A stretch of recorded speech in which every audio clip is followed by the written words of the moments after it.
Well, we have asked, in particular in relation to mortgages and repossessions, we asked for a 3-year moratorium. Now, that is not to be a charter for people to slip out of paying mortgages. It was tied in with a particular process with MABS, which is the Money Advice Budgeting Service, an excellent body.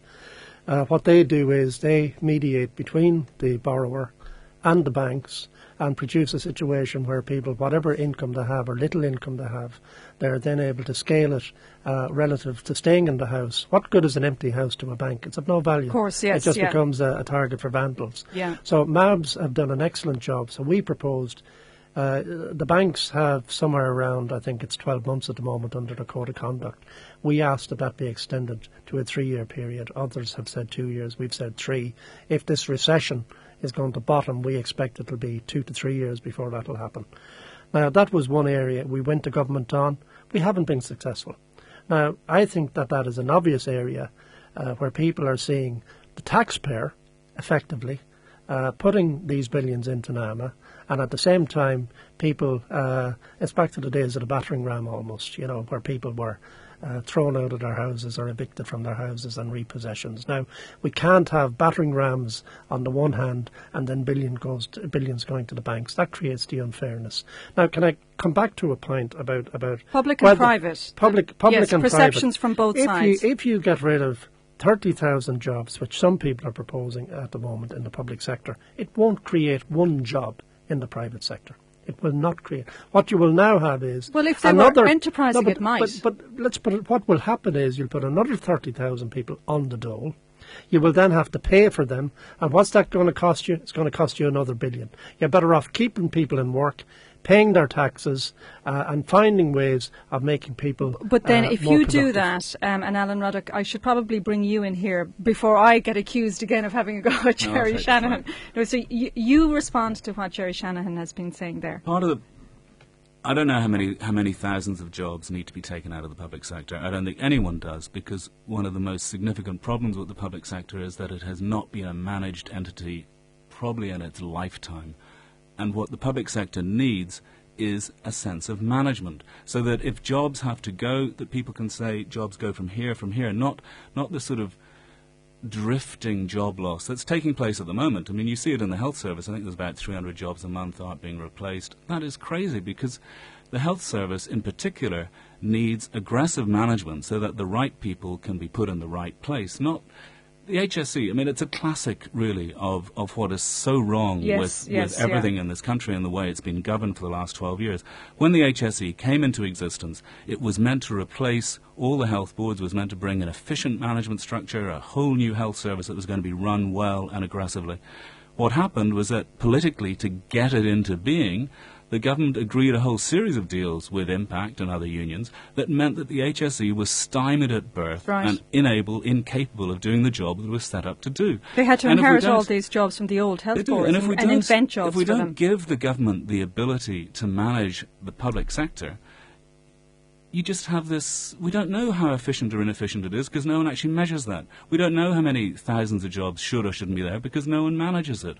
And that is... that's happened over 12 years of consensual, poor government. I can't agree with that. You cannot agree. I mean, the OECD did an extensive and exhaustive survey. It was launched in Dublin Castle last year in relation to the Irish public sector, the management of it, the costs of it, whether we had too many staff or too little staff.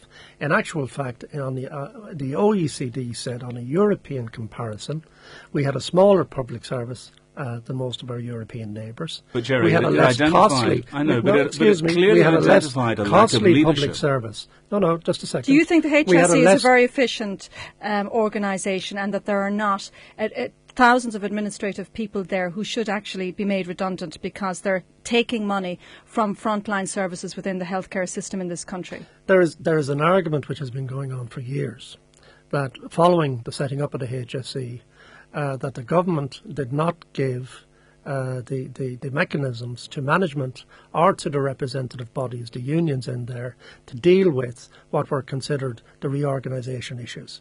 Some people identified them as staffing issues.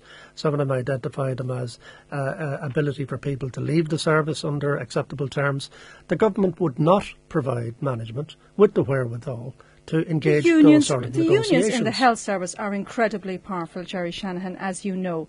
And they were able to negotiate, as Alan Ruddock said, when the health boards were being dismantled and the HSE was being created, they were able to vociferously argue for the retention of positions which in effect had to be recreated within the HSE. And it stymied the effectiveness of the HSE from the beginning. Karen, why wasn't that money given to frontline services? But there was no alternative provided. If I do negotiations tomorrow in the private sector, and if there's an issue in relation to numbers, if there's synergies, as they call them, in relation to staffing numbers, costs, productivity levels, you will have a range of bargaining positions available to you.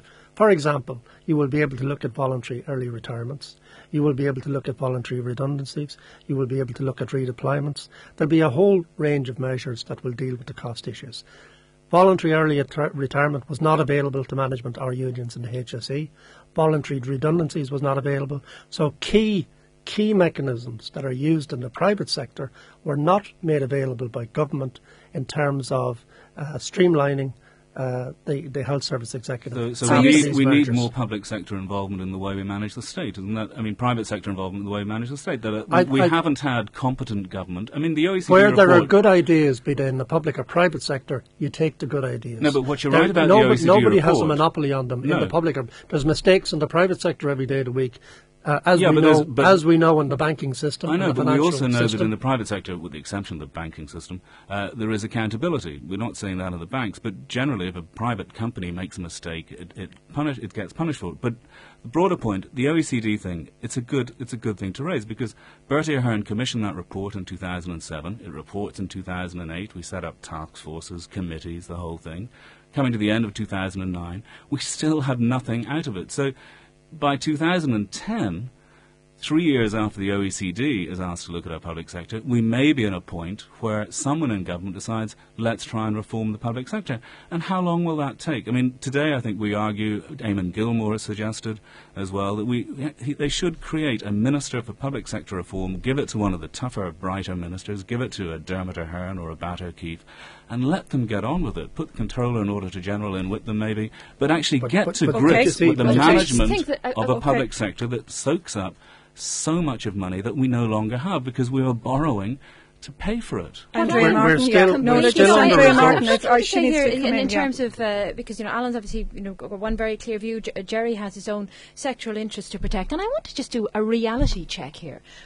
Our conversation has strayed over the last 15 minutes across reform of the HSE, which we've been talking about for so long that we're just dizzy and nothing substantive has happened.